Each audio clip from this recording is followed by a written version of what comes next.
Well, I remember it like it was yesterday.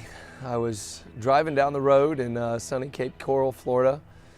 I had just married my bride, and we were living very happily before we had any kids.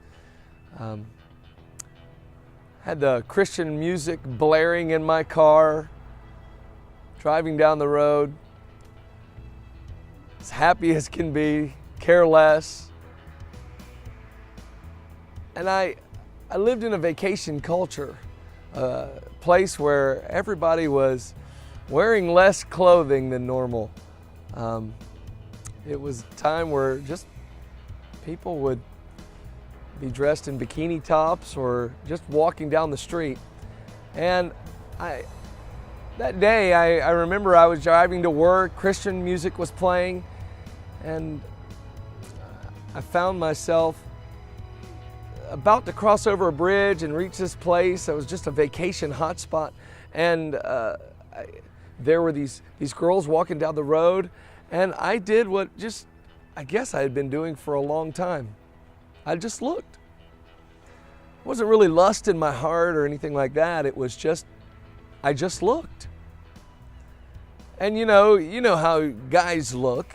Guys look as they're coming, and then they check their rearview mirror for traffic behind them, or so we pretend. And I'll never forget it.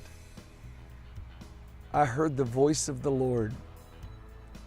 He said this, you don't have to look. And my mind began to spin, because in my heart, I really wasn't having a lustful thought. I just thought, maybe I was people watching. And as I began to ponder those words that kind of echoed from heaven in my soul, you don't have to look, I began to recognize that the devil had been using almost a subconscious behavior in my life as a tool to hook my heart, drag me away. And I'll never forget the grace of God that came on me in that moment when I said, God, I won't look.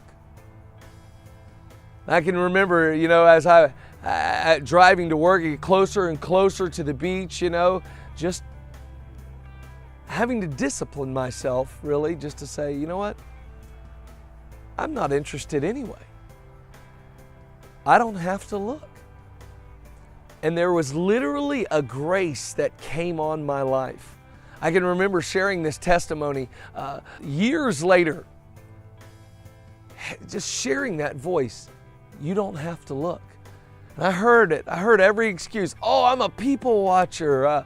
I'm just, making sure they don't fall out in the street and I run over them. I heard every excuse under the book, and I just kept thinking to myself, if these guys only knew the grace that was waiting on them, if they only knew the freedom that was connected to what God had for them and what God was offering.